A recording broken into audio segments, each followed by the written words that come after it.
How are we all doing? Hope everyone's okay. What we're going to do, we're going to explain a little bit about what large language models are and kind of what we're trying to do here, and then we'll jump into the demo part. If you want to take any screenshots of this page for our QR codes, that will give you some links to our LinkedIn and also to the Just Ask It GitHub repository, which you can download the solution that we'll demo in a moment, in a bit. And most importantly, John, it'll give you a link to our podcast. Oh yes, and our podcast, plug. That's right. Come along, and if you want to sign up and be part of it, then by all means do so. That'd be great. Also, we're trying to keep it fun and awkward at the same time. Yeah, no, not too awkward. What are large language models? Large language models are trained on lots and lots of different parameters. Back in 2019, GPT-2 came out. You probably didn't hear about it because it was pretty small. I mean, in real terms, 1.5 billion parameters. 2020, GPT-3 came out with 176 billion parameters, and then GPT-4. As you can see, it's massive. And if I actually get rid of that. If I get rid of the slide, you see, look, it's huge. There it is. There. It's a big boy. It's big. And yeah, so we did have the bigger the better, or is it? So initially it was proven that the bigger the model, the more performant it was. But we've realized that it is possible to use smaller models to achieve pretty similar results, and only really needing to go to the kind of larger GPT-4 model when we actually have to. And Mike will now explain a little bit about tokens. Yeah, so when you're using a large language model, and I'm sure a lot of you on the call have already used things like ChatGPT, you may have had the play with the OpenAI API connector. You may even have Azure OpenAI, which is a very similar service. There's this concept of tokens when we're sending responses back to a large language model and when we get responses back. Now, the way tokens work is that they're actually just broken up. That you have a word and it's broken up into tokens. And the reason for this is that it helps large language models become more performant when they're trying to determine what token to respond back. So the fact that you have larger words broken down into smaller pieces also then helps you with doing things like determining what token to select next. So when we go on to the next slide, doing my Chris Whitty, we can look at large language models, and when we do things like text completion, we have a sentence like, "It's a beautiful day, let's go to the," we start typing BE, and actually a completion large language model will start to suggest what the next word is or what the next token is going to be. And you can see on that screenshot we've got there that we've got different percentages, and that percentage is based on the likeliness that it feels that token would follow on to start to complete that sentence. So when we type BE, when we go to, let's go to there, and we get BE as our sort of 50%, it's most likely going to be what we're going to use next, but we could also have park. And in fact, in that instance, you've got park repeated. This is where we start to look at one of the parameters of the large language model known as temperature. So the way what temperature means is that if we have a temperature of 0, a large language model is going to be very deterministic in its response. And when we say deterministic, what we mean is that it's going to play it safe and it's going to select that top percentage there, that BE. If you have it at 0, it's just going to skim the top of that pool of tokens, and it will take BE and continue with that. If we start to increase that temperature, and with OpenAI that goes from 0 to 1, and it usually see it represented in steps of 0.1. As you start to increase that allows the large language model to start to dive down into that pool of tokens. And John, if you go to the next slide, this probably demonstrates it a little bit better. So you've got a scale of high probability to low probability with your different tokens, and your temperature, or in some cases you can use a different parameter called top P, which is your nucleus. As you increase that, it then allows your large language model to essentially, if you imagine you've got like a jug of water with some ice cubes in it, and you want to just dip your hand in, if you've got a low temperature, you're just going to grab the top. But if you've got a high temperature, you want to cool your hand down, You get it right down there, grab an ice cube from the bottom, and then that high temperature, in that really awkward analogy, that will go down and get those more lower probability tokens. So in a long way of saying, and to cut it short, it's just going to give you more creative output. If you've used Bing Chat Enterprise and you've looked at the start, looked before you start a chat that says, do you want to be more creative, balanced, or more accurate? That is a control of temperature. That is the parameter that you're changing. And nice. If you go to the next slide, John. Yeah. So, oh no, this is you. Yeah, go ahead. So another factor of large language models, and we try not to use the word hallucination now, so this is a little bit of an outdated slide, but LLMs can hallucinate. So just because we are using this completion model to generate more text, it doesn't mean that it's correct. But that animation, that's what it's all look about, at that. Right? That is wow. Really on brand. That is really on brand. It is on brand, yeah. So it's really important when you are using large language models to check your responses. And you can see there's a snippet there from the New York Times of a lawyer using ChatGPT to actually produce his hearing, and the judge essentially just threw it out the window and realized that it was all bogus, essentially. So yeah, really important, whatever you do, you have a responsibility that if you are using AI, that you do actually check the output. Yeah, really important. So what are large language models good at? They are good at reading, writing, and chatting. So reading, maybe you are in a large call center, you manage a call center, and you want to get summaries of conversations from that call center. That's a really great use case. Customer email sentiment analysis and reputation monitoring. Maybe you want to point the large language model to look at the emails that are coming into your customer support email address and run sentiment analysis on there.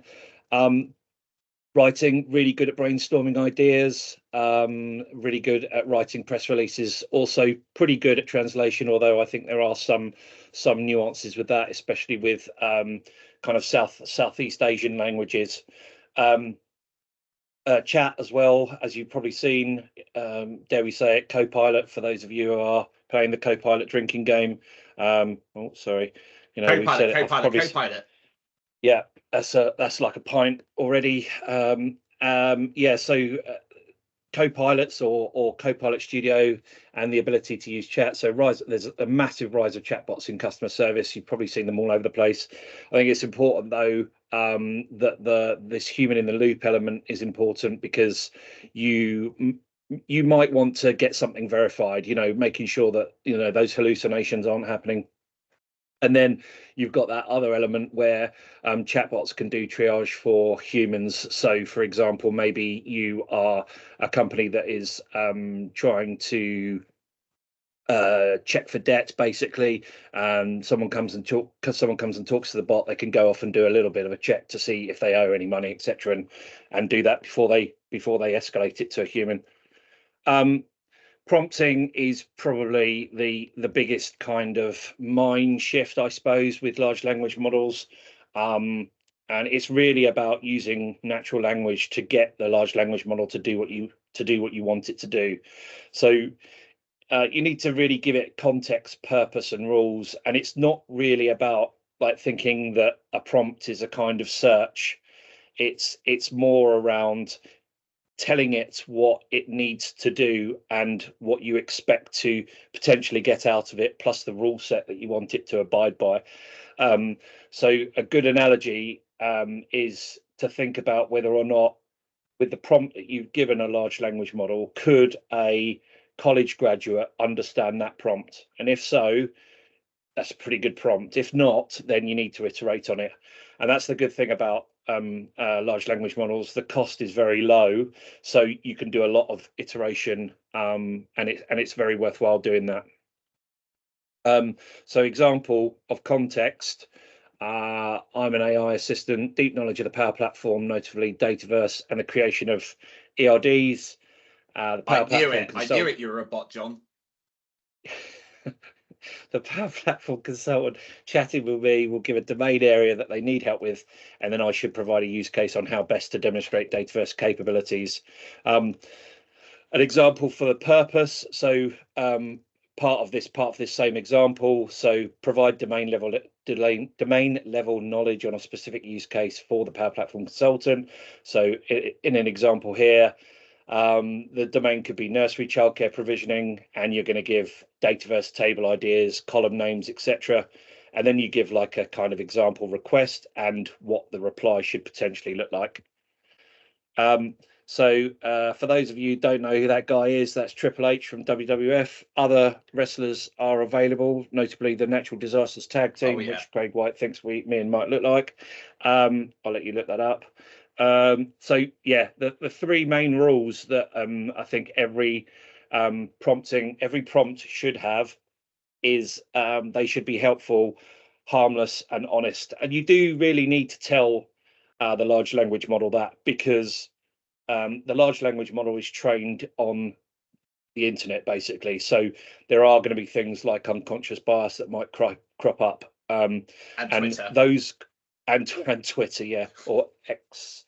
And so you do need to tell it. You do need to give it that rule set, and you'll see in the demo that we do in a bit, there's quite a lot of rules that we have that are mandatory, that are part of the request that gets sent as part of requests to with Just Ask It. And then, Mike, if you want to talk about cost. Yeah, so the cost to run a large language model, it actually doesn't cost as much as you probably think it does. If you're scaling this out to customers in the production system, and you're going to have millions of customers hitting the service all the time, then obviously there's going to be a significant cost to that. But for you to try it out, you're talking pennies. I think I've probably spent about £30 in OpenAI credits since September, and we've been, obviously me and John have been doing a lot with AI. We've got other people within ANS that are doing a lot with AI as well, and they're actually using my account to do that. And yeah, it just works out. It's not a lot of tools. So if you want to start playing with AI and you haven't done so already, I really suggest you get on it, because the barrier to entry in terms of cost is very low, and it's also just really fun to play with. But the costings of a large language model are based on tokens, and it's generally priced in per 1,000 tokens. So you can see in the table there, so under GPT 3.5 Turbo, you've got 1K of input. I don't know, John, if you can just point your mouse so that people can actually see where they're looking, because it's quite a big table. So you've got 1K of input and then 1K of output, and you can see that cost is actually in cents, and it's 0.001 cents for 1,000 tokens. The GPT 3.5 can support, I believe it's like 4,096 tokens in a prompt. So yeah, that's not a lot really. GPT 3.5 Turbo is obviously an older model, and with being an older model, it's also cheaper to run. And likewise, bit like your Ford Cougar. Bit like, yeah, I don't have a Ford Cougar, but yeah, a bit like a Ford Cougar, I guess. So yeah, that's how the costings work. So it's your tokens. So every 1,000 tokens, and that's the cost of it. And GPT-4, you can see there the cost goes up, but then that is also a more capable model. So as you'd expect, that cost would increase. However, what has happened is with GPT 4.5, that cost is compared to GPT-4, that cost has actually gone down. So they've actually reduced the cost of what is a more capable model. So that's just something to bear in mind as well. Nice. So we will head over to the demo. So let's head over to there. So this is something that we've been working on for a while and kind of iterating on. It started off as a kind of an idea of mine to kind of help consultants, basically, and it came from a request from one of the solution architects in our team. He wanted to get a domain specific example for me to be able to run a Dataverse lab for a client for like 3-4 hours. And like I think that the tech pretty much can be taught, right? It's more around the domain specific knowledge that we might not necessarily as consultants have that knowledge. This example was specifically around a water utility company, and I started playing around with OpenAI to get kind of requests going into it and responses coming back, and then we got together with Mike and we kind of came together, realized we were at a similar kind of place, and then this is where this came from. So if we head over to requests and go new, and this is where I'm going to put Sarah on the spot. Sorry, Sarah. I promise it's not too technical. So what we want is if you look at the ideas that we've got here, so water utility company managing meter readings, solution for Nando's, a solution for the water utility company, recruitment firm. I mean, you could do that, but it's kind of your bread and butter, really. So we're just thinking of an idea, a solution idea, or a domain area that we can use to show this in action. It can be anything you like. Oh, you want me to make one up? Yeah, why not? Oh, can it be like something to do with wine bars or restaurants? Yes, could be. Yeah. So what about a drinks distribution company? Yeah, drinks distribution company. How about that? That could work. Okay. Solution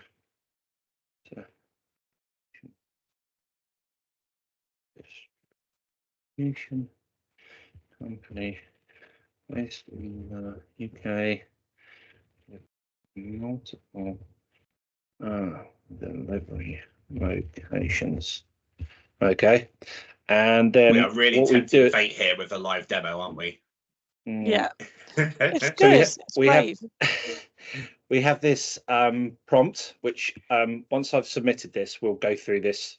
Mike can explain this, but basically this is a group of prompts that we will use to generate some detail over what the ask is, basically. So what we're trying to get is, going back to my original thing was, you're on the call to this drinks delivery company, right? You don't really know. I mean, some of us probably know a little bit about alcohol, but some of us probably don't know much about drinks distribution companies and how they work. So we're on the phone to them, and they're going to say to us, okay, tell us an example of what we could build in Dataverse, for example. And so we could come in here and use this, and we click submit request. And while that runs in the background, I will just hand you over to Mike just to explain what's going on here. Yeah, sure. So if anybody remembers the first video we did, I think it was with Chris H, and it was the start of December, or was it the end of November? It was somewhere around then. And we first showed what was called an Epic AI solution, which is now we've named Just Ask It. We used two prompts in that. One prompt was to generate some text of an ERD to describe the different tables, the different columns, the data types, and the relationships. And then we used the second prompt to actually generate the mermaid live diagram, which we'd then superimpose onto the form. We've kind of taken that a step further now, and I alluded to it in the Microsoft developer call we were on a couple of weeks ago. We're now doing something that I'm calling prompt orchestration. So rather than sending one prompt, we're actually sending multiple. And the way that we've structured this is that it is very much data driven. So these prompts you can actually create and Just Ask It, attach them to a parent prompt, and actually order them in the way in this particular order to get a certain outcome. So as you can see on John's screen there, my headset's decided to say that it's low on battery, so this is going to be really interesting. You can see that we've got from index -1 to 3, and we've got these different steps where we're creating an ERD, we're getting domain-specific information, we're getting an ERD diagram, we're then going to generate a mermaid.js diagram, we're going to generate some user stories, and we're going to generate a flow diagram. So we do that, and what we do in the back end with Power Automate is we take all of those child prompts, and then we just run them in order. But as we run them in order, we're also keeping we're using the prompts to actually control the different models we use, as well as the different parameters like temperature, frequency penalty, and presence penalty. We're also keeping the context of the conversation throughout. So there's always an end goal, and that end goal is the text that John put in. Along with that, we have all these different actions that are going to occur as part of this group of prompts, right? So if I switch over to my screen, and I typically didn't have anything open ready because that's what I was supposed to do a moment ago. If you bear with me one moment.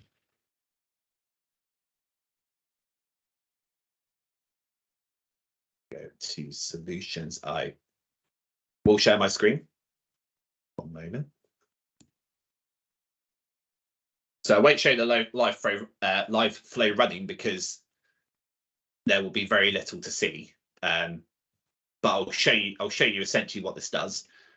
We get the new request, and that's the request that John generated. We get the parent prompt record, and then we list all of those child prompts out. Once we have those, we initialize an array, and then this is where we start to actually generate all of the prompts. So we go through this apply to each step, and there could be as many prompts as we have within that parent prompt. We go through, we grab the model that's in use, we get the prompt type. So we have a few different categories. We've got smart prompt. I think John created fun prompts, and we've also got some features that we're going to be looking at implementing soon that actually starts to incorporate things like search. So we get the prompt type.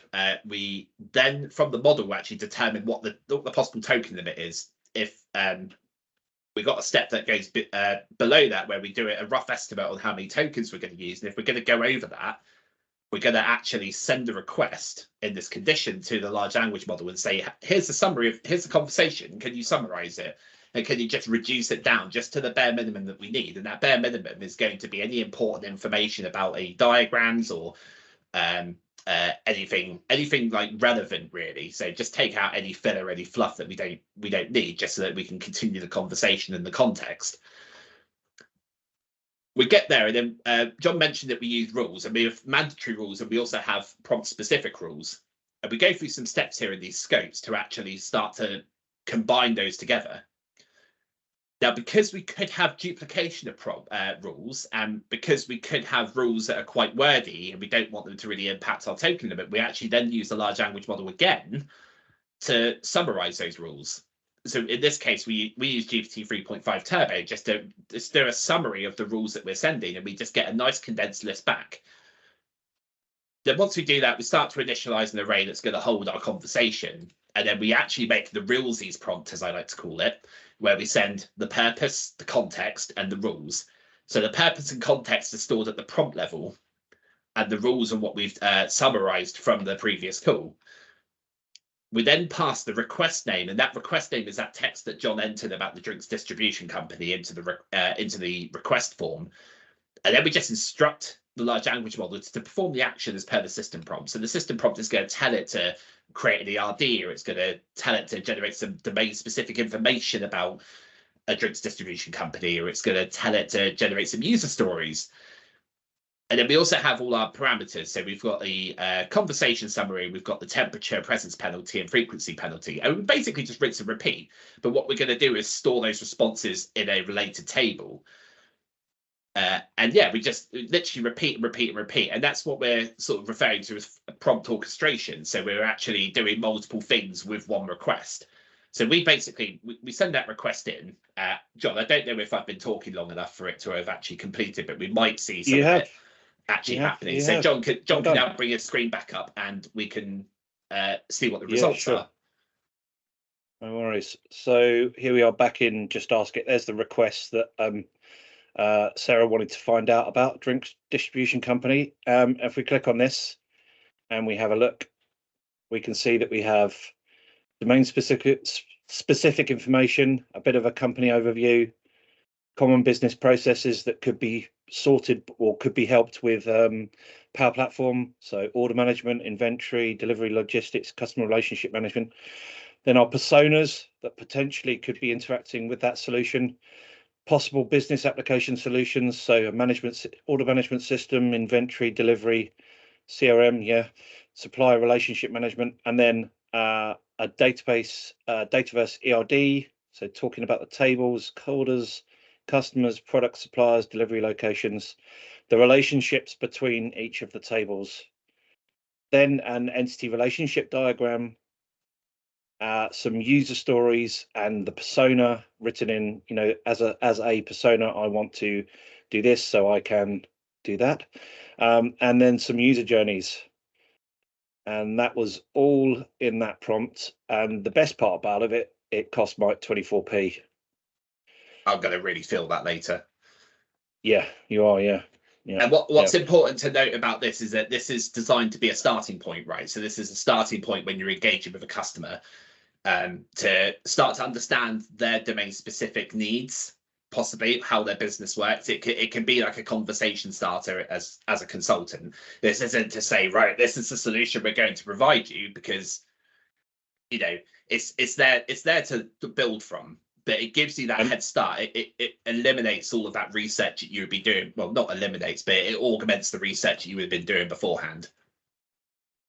Yeah. And the way this works is that we just have a web resource in a model-driven app form, and behind that is some JavaScript that's actually is taking in a call from the main form with all of the related responses in the order that they were called, and we're actually going through and checking whether.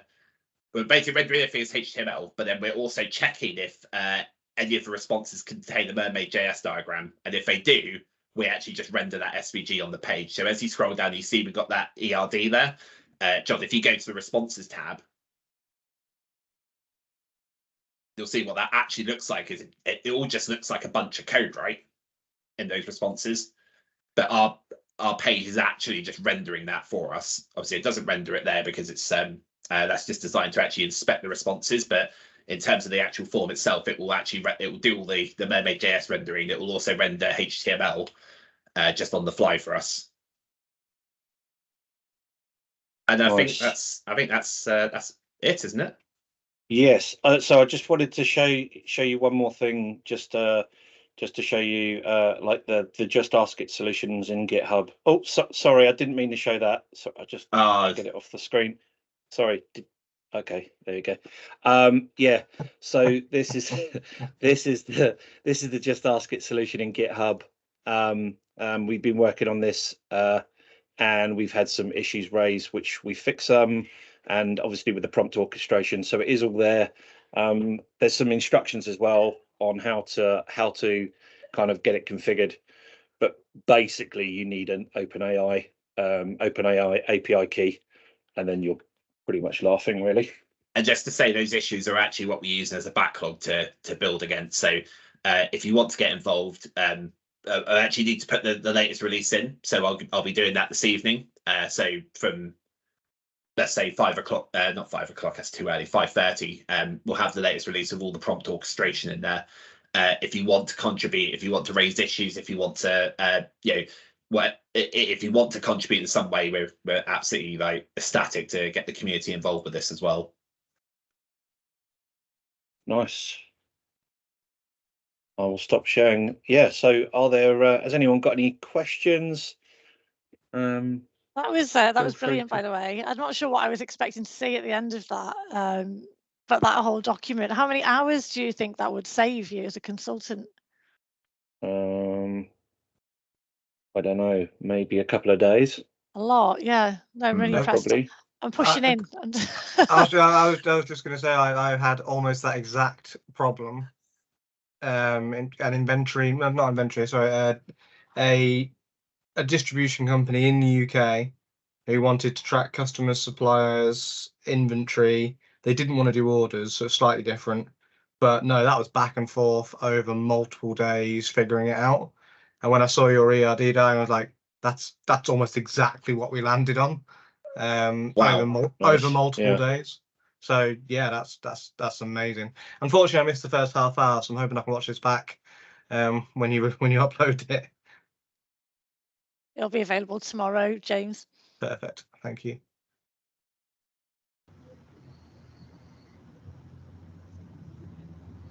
Sachin, you got a question? Yeah. Yeah. Thank you, Mike and John. It was really good to see the practically how it is working. So I had one question. Initially I missed the part. So does it like provide whatever output we are getting? Can it be for any domain, or it is domain specific only? I mean, you could ask it. The way that we've designed the solution is that you can build that parent prompt to whatever you need. So if you don't want the domain specific information, but you actually just want to restructure the prompt there, or the prompt engine so that it does something else, you can absolutely do that. Okay. So based on the prompt, it will provide the solution entire structure. Yeah. So it's actually, so what you saw there was actually about 5 different prompts all running one after the other. So you would structure those prompts out to if you don't want domain specific information, but you just want to generate an ERD diagram, and actually your input prompt is, I want an ERD diagram for this fairly generic process, and it could just then go and generate that for you. Right. So that's kind of like I think our intention is that, okay, we did this one demo where we generated an ERD diagram for a domain specific industry, but what we really want to do is actually make it so that you can build your own, and you can it's all data driven, so it's not like reliant on doing a particular thing. Right. It's actually you can just like build it up, and then you can do it whatever, you can do whatever you want with it. Like I've got, as Mike alluded to earlier on, we've got like the fun prompt section. One of those prompts is to pretend to be Pat Branning and Dot Cotton off EastEnders and come up with a script. There's another one called Chris Huntainford, which is you point it at his LinkedIn and tell it to pretend to be Chris, and then ask it a question. It comes back as a response like it's Chris, which is a bit weird, if I'm honest. But yeah, you can do whatever you like with it, really. Yeah. Okay, thank you. Thanks for the question. I think we also should give Mike's dad a big shout out as he's here. Right, Dave? He'll drop offline now. Oh. Are there any other questions? Oh. Jamie, hi. How you doing? Great to meet you. Yeah, I just want to say that I'm really impressed by the solution you put together there, and I see like a lot of potentials for this sort of stuff, especially like expansion stuff which could be built on top of this, such as even like with the information generators such as user stories, etc. Like could there like be potentials like maybe like have this expanded to like automatically populate DevOps boards, etc. and also be used to help generate like technical documentation which could be used for project development as well. It really does look an exciting tool that you built. So something we want to do is actually start to incorporate different flows into this as well. So all we're doing at the moment is generating prompts, but actually what we could do is, based on the type of request that you're doing within that parent prompt, you could actually also create flows that then will do specific things, like if it's going to push a user story, like a DevOps template over to DevOps, like you could do that as well, and that could just be part of the arsenal that you have with the solution. But that's something for the future that we, as we're building this out, we're going to start to add that sort of stuff in. Yeah, but in fact, thank you for the feedback. Exciting. Yeah, I was really impressed by it. Thank you. Thanks, Jamie. Cheers. I think Cameron was next. Hi, likewise, also very impressed, so thank you. I think you mentioned earlier, and you also touched on it on that last answer regarding flows and using Power Automate. I mean, it would be really interesting if you could take it, as you probably are thinking already or done, from a point of view of not just the here's how we think it works, but actually demonstrating from an input or from a user story and actually automating it to an output. That would be a real wow. Yeah, I was thinking the creating a SQL table, connecting to a SQL server and creating the tables that the suggested implementation would need. Yeah, that's doable in the special flow. Yeah, so we need to just be mindful of, and we touched upon it in the slide deck that we showed beforehand. So apologies if you joined late and didn't see it, but we do need to also validate those the responses back from the large language model. So when we start like doing things, I know obviously you could just generate a SQL table, and it probably is, if it's wrong, it's wrong. We can just start again. But we just need to be mindful that you probably want a validation step before you automate that. Yeah, but maybe you could link this up in a kind of POC kind of situation, But I would probably say that it's not a production solution, because you do need to do that validation step beforehand. Yeah. And you could probably create a repo on GitHub and create the DDL script for creating all the tables, and then you review them and then push them live. Yeah.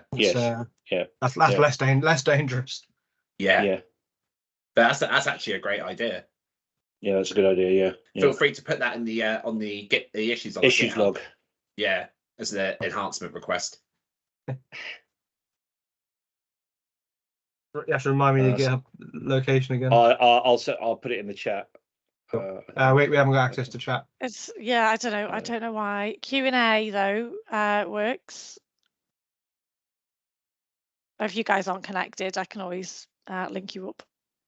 Yeah, I'll ping it to you, James, on LinkedIn. Yeah. Has anyone else got comments or questions? Sachin, you still got your hand up. Is that from earlier, is it?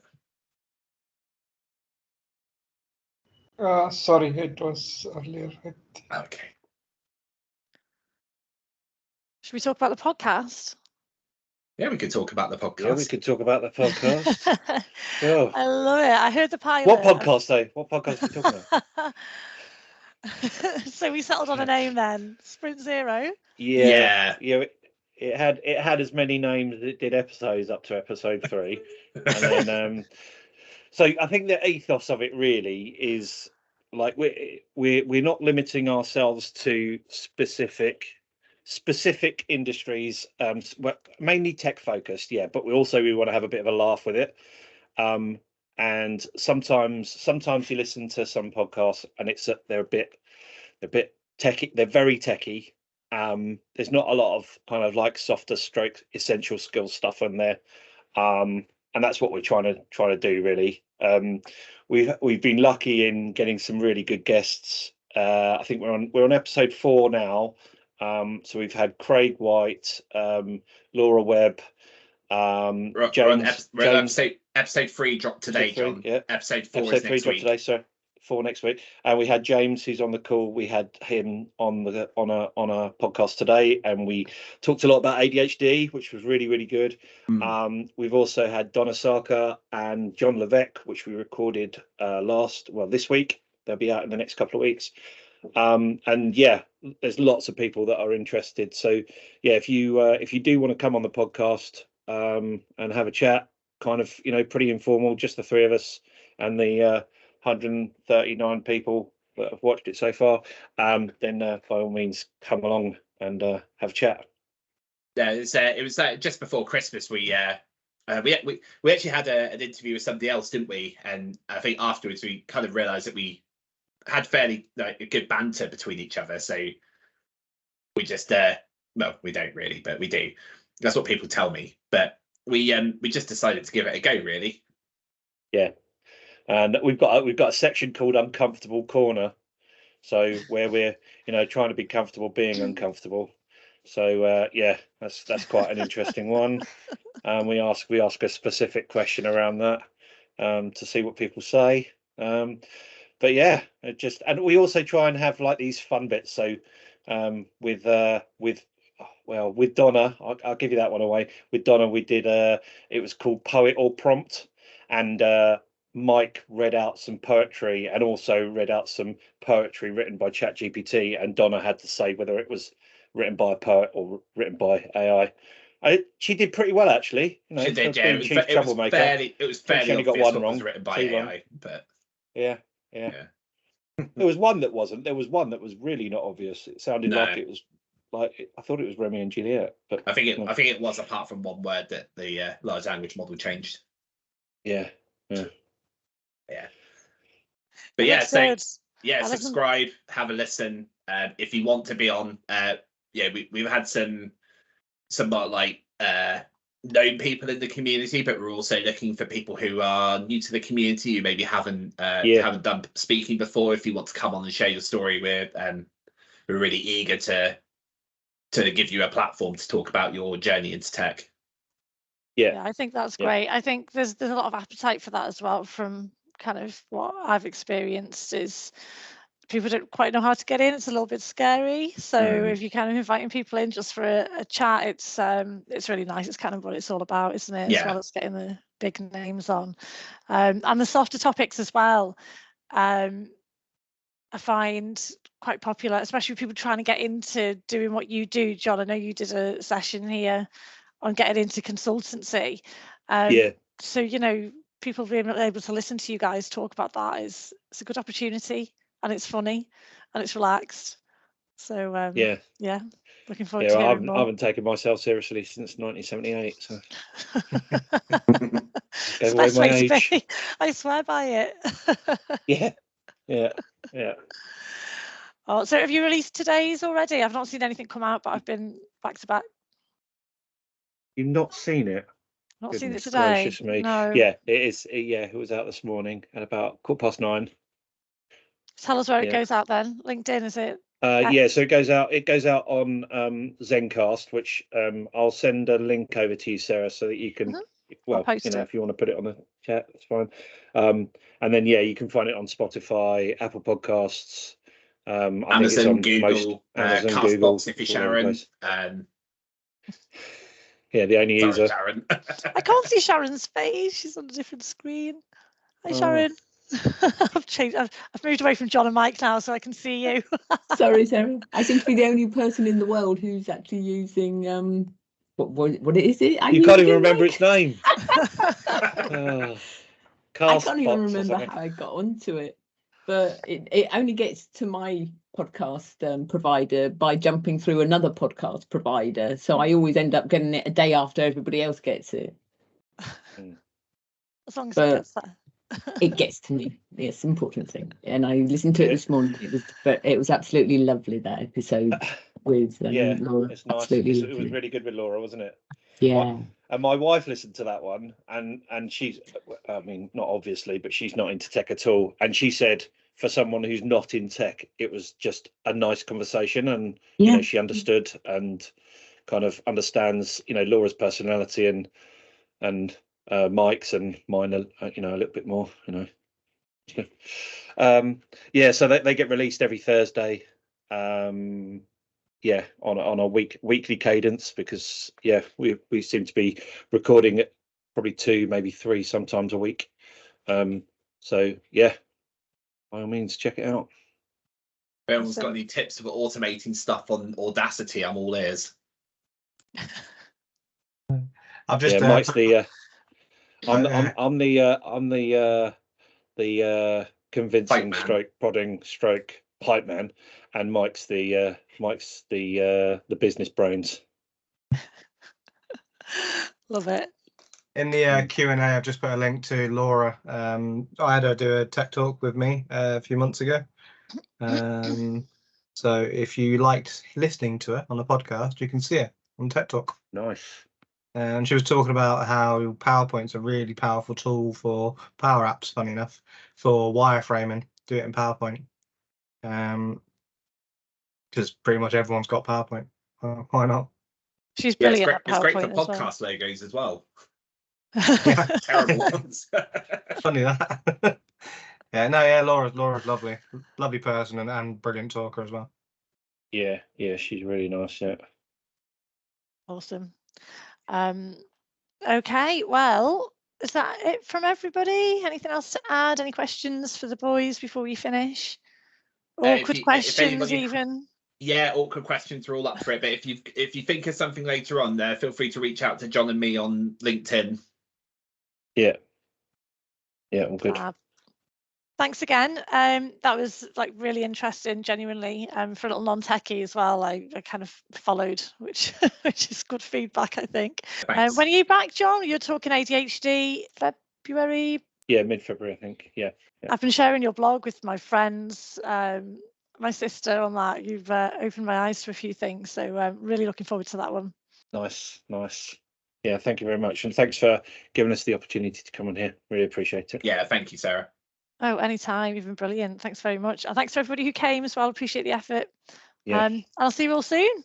Thanks everyone. Cheers. Thanks all. Bye-bye. Bye. Thank you. Bye. Bye.